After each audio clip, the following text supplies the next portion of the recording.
So by way of background, for those of you who may not know where I'm coming from, I'm a former Assistant Secretary of Defense that was responsible for the largest real estate portfolio in the world for about 3.5 years, both working at the OSD level, also at Navy level, and eventually at the White House working national security issues, including cybersecurity.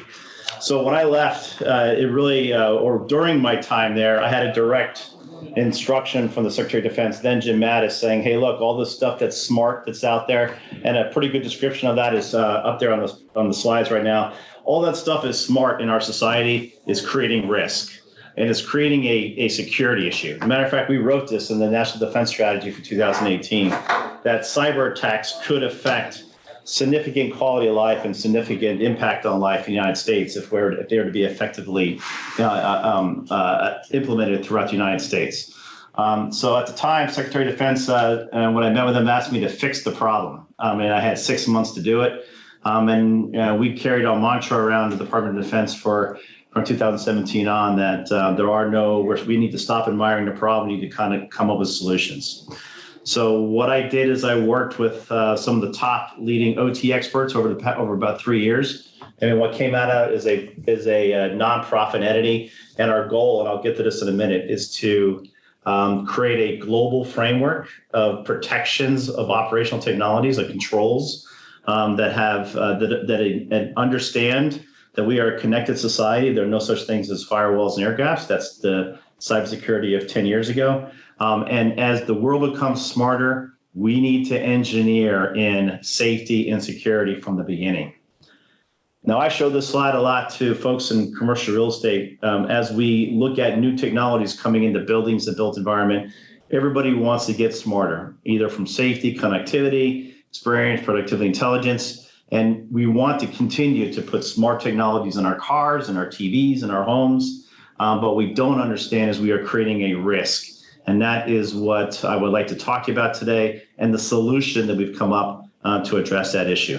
I'll be using two terms you all probably know really well, since this is the ICS Village, which is OT and CPS. Not a lot of folks realize that what is cyber physical system. I won't bother going into examples. I'm sure everybody in the call knows. Next slide. Hey, Dave, can you track questions on chat? I'll log in, yeah. What? I'll log in, yes. So what is the cybersecurity threat? I'm not going to spend a lot of time on this. Everybody in this webinar should know what that is. But one thing I want to point out to you is, unlike other speakers today, I don't believe the government has the answer. I'm not a government standards person, even though I spent most of my life in government, either as on the Senate side as a staffer, or in the military, or at OSD. I don't think we can do regulations, that we can use regulations and laws to implement effective cybersecurity standards. I think it has to come from the private sector.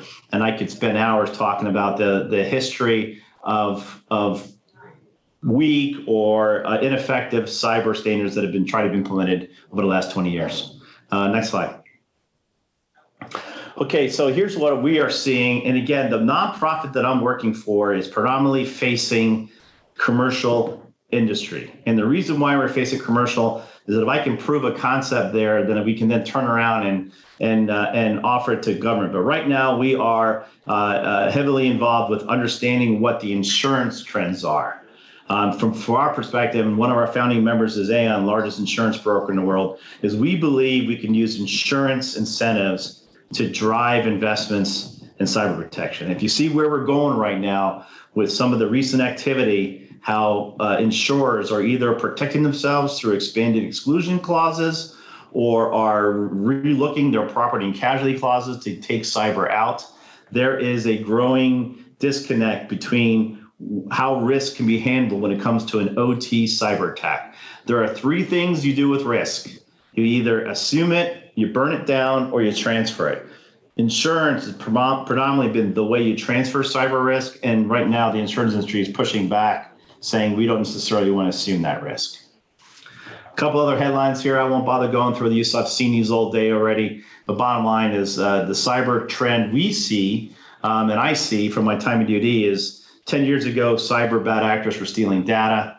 Right now, as you know, they're gaining access. SolarWinds is a perfect example of that, so they can run rampant within a network. We believe that ultimately cyber bad actors are going to be moved towards threatening human safety because that offers a more compelling statement in order to gain a ransom. Next slide.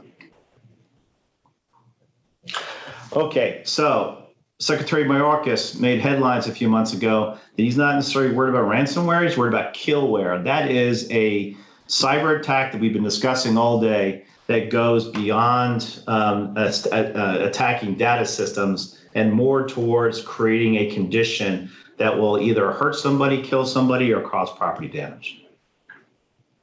And by the way, I'll be tracking questions if anybody's got questions during the course of the presentation. And I'm going to try to get us back on target where we're going to close out about 4:35. Next slide. Okay, and we don't want to belabor this too much. As you know, CISA, we've been talking about all day, has put a shields up warning to every U.S. company to practice self-preservation, not lack of a better word, but more importantly, self-protection of their own systems due to what the Department of Homeland Security sees as a growing cyber threat. Next slide. Okay, so a couple of things here that are important that I've not heard discussed today. We definitely have heard about President Biden's statement on national cybersecurity, and we've also heard about Shields Up. But let's talk about the middle one. In March 2022, the Security and Exchange Commission proposed cyber governance rules that are shaking the industry, and that is in disclosures from boards and companies to their investors for publicly held companies. The proposed rule would require information related to cybersecurity incidences, risk management and strategy, governance, and cybersecurity expertise among the board members. This is I believe, a game changer, where now boardrooms have to start looking at what do they have for cybersecurity. We're talking critical infrastructure. What do they currently have? What do they need? And how are they protected? My big takeaway from my time running my nonprofit, and this is a good example is Colonial Pipeline. There is no understanding nationally what is a reasonable level of cybersecurity. We can argue about it, companies can provide it, but right now the CEO of Colonial Pipeline is having to deal with about a half a dozen lawsuits, and I'll get that in a minute, on what was considered reasonable when it came to cybersecurity investments. Is it 10% of your IT budget? What does that mean? There's nothing qualitative in that, and therefore I think we're going to see a move more towards needing a national standard for OT, for ICS. What should be acceptable levels of protections based on the risk that a company may face. Next slide. Okay, so I use this, I've been going around the country talking to any owners of assets or real estate, and this scares the crap out of them. This is not that much different than what the control room and Colonial Pipeline received on that Friday morning about 5:30, and that is a warning in an email that we seized your system, and here's a way to go ahead and get your system back by submitting Bitcoin.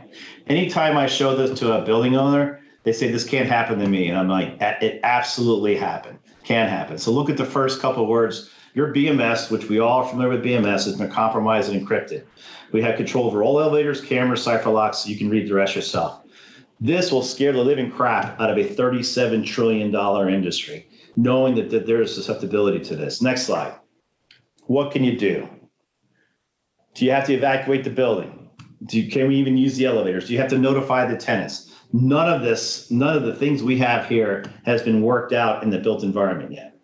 And it's not just buildings. I'm talking to I was talking to a group of toll road builders, for highways with HOV lanes, and they were kind of laughing when I said, "Look, this can happen to you," and they couldn't see it because they build roads.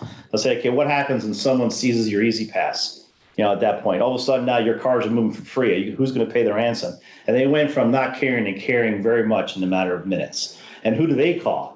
I mean, do they handle it themselves? We don't necessarily have protocols in place on what can you do within the first 30 seconds, within the first minute, within the first 5 minutes. And I'm not sure even if we spend a lot of time on it, we are ultimately going to have anything we can do. So the goal is, how do you mitigate left of boom as opposed to trying to making sure you're ready to recover right of boom? And that's what we're working on within building cybersecurity. Next slide.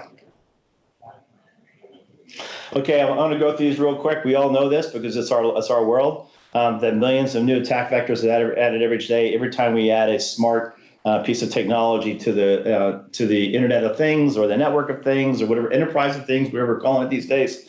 We are creating more vectors for a cyber attacker to be able to use against us in whatever they want. Next slide. All right, another one too, and this is why I love Gartner. 75% of CEOs will be personally liable for cyber physical security incidents. That is very much in line with what the SEC is proposing, is that CEOs need to understand and have cyber expertise in their boards, because in court they will be personally liable because of the safety implications. Next slide. I mentioned this before. Colonial Pipeline has multiple class action lawsuits pending because of the business disruption, but also, what could have been done more or what wasn't done enough. And I think it's going to spend a lot of time with the lawyers in the future trying to determine that. And I'd rather spend money instead on lawyers. I'd rather spend them on those proactive mitigations or risk, buying down your risk through proactive cyber protections. But we're going to see probably these lawsuits go on for years, kind of like Target is right now, where they're still pointing at each other, and really with no way forward on who and where and what is the concept of reasonableness when it comes to OT cyber protection. Next slide. Okay, so here's what I'm proposing. We've been hearing a lot about the problem today. And I mean, a huge amount, and even come from CISA and the National Security Council. Here's what we think we might want to do. I want to say, here's what we are doing. We have created a global performance framework. We understand right now that insurance for us is our first market, but ultimately we want to grow this framework into any type of OT connected system, whether it be robotics, transportation, healthcare, water systems. Right now, we're targeting buildings for 4 reasons. They're the easiest OT systems to map using NIST, using ISA 60443, and using some other frameworks we've built into this. They're the easiest set to start with.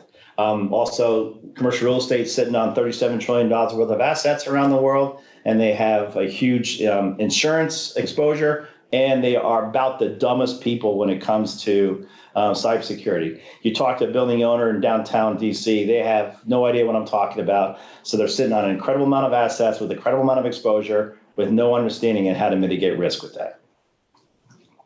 Next slide. Okay, so I'm here talking about awareness, but I'm not so sure I need to concentrate on that today because I think this group gets it. What we need are tools.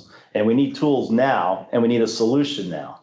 So what we've come up with in the last year within my nonprofit, working with some of the top OT architects around the world, to include the team at ISA, Center for Net Security, as well as some of the top companies that you've seen represented here today, we've come up with a national framework that can be applied to the built environment.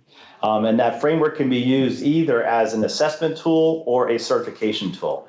And we've come up with basic, simple levels: cyber bronze, cyber silver, cyber gold, and cyber platinum.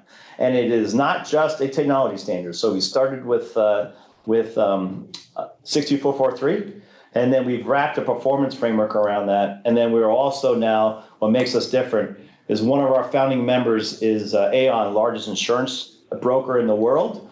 So they're bringing a whole slew of underwriters to the table. And our goal simply is to offer a CEO a return on investment for the investments they make in cyber protections for their building systems, both OT and related IT. And in return, we believe ultimately insurers will want to incentivize that good behavior by offering either access to a good cyber security policy or some type of reduced rate for property casualty. There's 4 types of insurance right now that are being affected by cyber. Obviously, cyber insurance. There's also property and casualty, which was the Merck ruling for $1.5 billion. There's also D&O, which is Directors' Office Insurance, which is what Colonial CEO is relying on now, D&O insurance. And there's also technical omissions.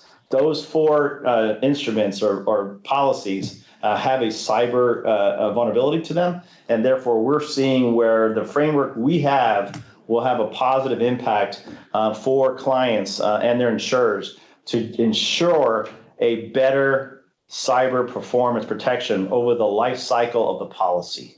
The problem we have today is insurers are using checklists, yes, no checklists that are static. They're paying somebody $250,000 to go in and do a client assessment. Do you do MFA? Yes. Do you have a training program? Yes. Do you do password authentication? Yes. There's no check. There's no understanding of the quality of that. They're just hitting a checklist. We believe, and our framework is built not only to do much more thorough and qualitative assessment of risk for a client, but also by maintaining the certification over the life cycle of asset, you are guaranteeing and back to your insurer that you're maintaining and you're updating the policies and the protections you have in place that you initially signed up for. So there's both a baseline and a performance. Next slide. So our nonprofit was set up about a year and a half ago. So our big deliverable we've been working on for about a year is to build the framework. And we've done that. It's taken over thousands of hours from some of the leading architects and engineers. We're doing that. We are a member-run nonprofit. In other words, folks like Tenable, Nozomi, oh my gosh, we've got dozens of different companies that are involved with BCS and are contributing resources to build this framework. Johnson Controls is one of our founding members. We're bringing on Schneider Electric, bringing on Honeywell, bringing on hopefully Siemens. So we are building out the stakeholder world of who would see benefit in managing the life cycle of a smart piece of technology, to include patching, to include modernizing and updating. I mean, there's the whole slew of controls here that can drive better cybersecurity. We're in the process of certifying our first buildings in Baltimore. So we are actually test driving our framework. And now my goal is to head up to New York City with Aon and start determining what that insurance incentive is going to be. And that's really the next big step. So that is really where we're at. We are looking at going public by the summer or the fall, and then quickly pivoting to growing our nonprofit framework. The actual purveyor of the framework will stay a nonprofit in order to give ourselves the objectivity, but we're going to need additional resources to grow into water systems, grow into healthcare, grow into transportation and robotics. But right now, we believe we've got a good product that if anybody on the call wants to see or get a hold of me, we'd love to show it to you. But we feel we've got the premier world performance framework for operational technology ready to go, built by the private sector. Next slide. Okay, here's how insurance companies are responding to us. They see us as an assessment tool first, which I agree with. They are not quite sold on requiring a certification for their clients. That's exactly what we're going to work on. But bottom line here is we are using risk, the cyber risk that in a minute can lead to a catastrophic business disruption or asset devaluation. That's a big issue no one's talking about. Higher cyber attack can absolutely devastate the value of an asset within minutes. And that is a risk. And so what we see of good in the SEC rules are making sure boards are aware and investors are aware of cyber vulnerabilities and how it can affect portfolio value or asset value, and ultimately being a much more dynamic framework. I'll go ahead and point you to the right-hand side of the slide. If you look at fire, if you look at safety compliance, that's David in my world. I'm an architect. We're required as an architect of record to ensure the safety of a building. We are not required to address anything that relates to cyber safety. I asked a question in an earlier session, should we have a technologist of record? We need to have somebody within the development of a greenfield, whether it be a stadium, whether it be a toll road, whether it be anything that has a responsibility through their own licensing to ensure a safe building. We have to include safety in that, cyber safety.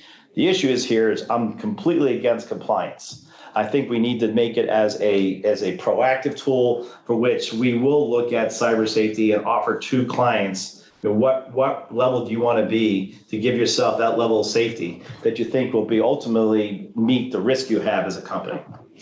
So I don't believe that ultimately we should have a cyber code. I believe a dynamic model that constantly matures.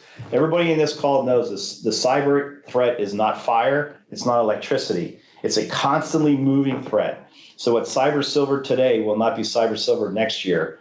And the goal is create a nonprofit organization that's not NIST, that's not ISA, but can move much more nimbly and flexibly to update the framework to meet the emerging threat, as well as to be able to accommodate emerging technologies that don't exist today that ultimately could contribute to the cyber safety of a building. Next slide. Okay, so that is in a nutshell. I wanted to run through my slides. I'm hoping there's questions coming in from the audience, or if I move too fast to the audience. But more importantly, there's contact information. If you would like to be a part or like to know more about the nonprofit we're involved with, we do believe we have an innovative and what I would call a blue water framework that no one's tried before. It definitely takes the best of ISA, takes the best of NIST, takes the best of MITRE, and then rolls it into an easy to understand series of controls that anybody can go ahead and carry out and go through an assessment and certification. Dave, I know you got a question. You've been waiting. No, I've got a ton of questions. So you touched on Greenfield and kind of AE community. What are the thoughts on that framework and how it may apply to that Greenfield build environment? Are there parts and pieces that would be that target set for your cyber protection engineer, whatever you're going to call that person who's going to be your engineer of record related to safety? Yeah, I appreciate that, Dave. And as you know, we are working with the AE community. And I think it's something that you and I have a passion for, which is what can we tell our designers is needed. Right now, we're focusing on federal guidelines. I believe ultimately we're going to need to build that quickly out into the commercial side. What should at the charrette level, what should an AE propose to an owner? Particularly knowing what's coming down with the SEC, what's coming down with all these different initiatives. What can we start now to engineer instead of bolting on? That's a huge problem in the cybersecurity industry, is trying to bolt on after the fact. To engineer those cyber protections, whether it be sensors, whether it be warnings, whether it be where you put your elevator control box in relationship to your fire control, are they protected? Some of these basic things we can do to at least understand, what is being wirelessly accessed versus what is connected to a closed network. These are some of the things that we should be setting up these guidelines for our designers in order to be able to start proposing to their clients. Here's the ways we need to do that. And we can roll that into a standard too, into our standard. Do you want this building to be designed to be cyber gold or cyber silver? We can start that at the very beginning of a greenfield development. And that's exactly how we want to evolve this framework into that area as well. Okay. So follow-up question, and you mentioned insurance as a driver. Are you seeing anything from tenants? Have you had that conversation where the tenants are sort of say, hey, we really want to make sure we have access, or maybe it's my server farm that happens to live in that facility? Yeah, so first of all, we're seeing technology going away from server farms on each floor. Mm-hmm. If you look at where 5G is going, we're going to be at a point right now where the building owner operators can be more responsible for the IT in the building, because they're going to put a 5G relay on the roof and they're going to run a fiber to their building, and every tenant, every floor is going to have access to millimeter wave level of 5G. I think that's the future. And then you're going to have the building owner operator cutting deals with Microsoft and Amazon and Google to bring in whole new generations of technology, virtual reality, Web3, advanced audiovisual, holographic conferencing. So you're going to see move away from tenant responsibility and network management to building owner. In that case, you got to create a cybersecurity framework. But you're right, we're at that nexus point where tenants want a certain level of business non-disruption from any type of OT or IT attack. They don't want to have to empty their offices because somebody sees the elevator. More importantly is, do tenants pose a risk? Well, I mean, right now we're at the point where a disgruntled 16-year-old in a multifamily housing unit can decide to take on his landlord by shutting down the elevator in the entire building. Trust me, that creates an insider risk and no one thought about before. So you are 100% correct. There is an evolving field within real estate on the relationship between the tenant and the owner. Do owners want to continue, based with this increasing cyber risk, to have tenants run their own IT, but in some ways connect that IT to other tenants, even mistakenly or inadvertently because of the wireless connections, and create a risk for the entire building? That is one of the big issues right now that the real estate industry is facing, and how to handle that. Yes, sir. I think starting with the building industry has merit. I had a question regarding the industrial OT, which might be more complex. What's your perspective on how your framework would have to be embellished to consider OT and the role of the insurance companies that are willing to put the resources in to understand the nuances of different aspects of That's a great operation? question. So in our first round of meetings with underwriters, which would have been last October, they told us we hit the wrong market.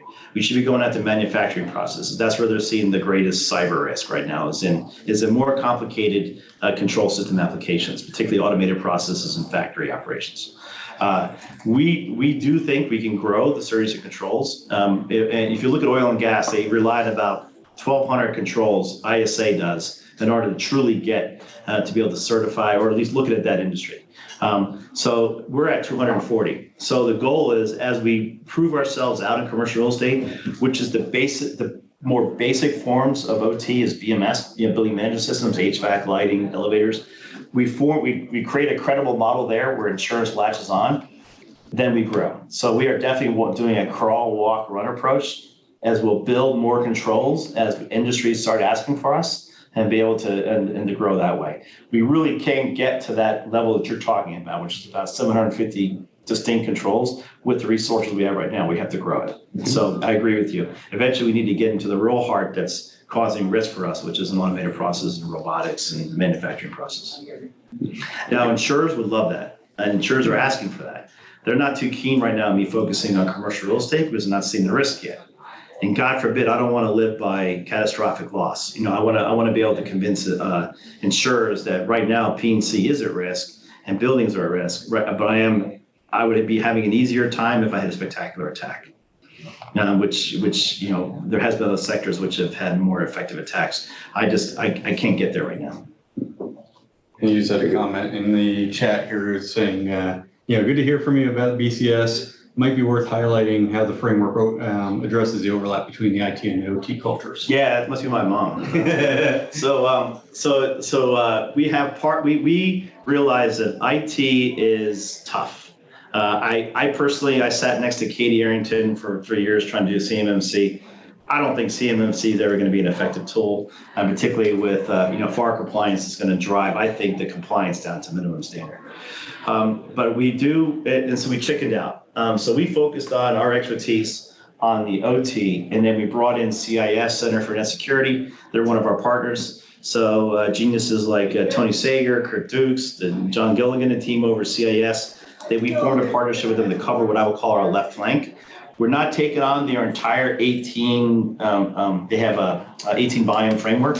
We're taking on just certain questions and the controls that are related to OT. So we're definitely acknowledging that it's not an OT world, it's a smart world. So we do have controls embedded into our 240 controls that come right out of CIS. Okay. Great question, by the way, Mom, thanks. How about anybody else? Nothing on the line? That's all we have on the line. Are you sure? Yeah. I hit you a little more if you want. Yeah, sure. You got a couple. Let me see what time we're at. I think we're over. You're good. All right, you guys. I'll go ahead and close out here. I just want to say thanks again. Looking forward. Hopefully, whoever's online, if you want to contact me, contact information was on the last chart. And if anybody wants to get involved with BCS, I welcome anybody that's got a good idea. So I appreciate the opportunity. Thanks, everybody. Close it out.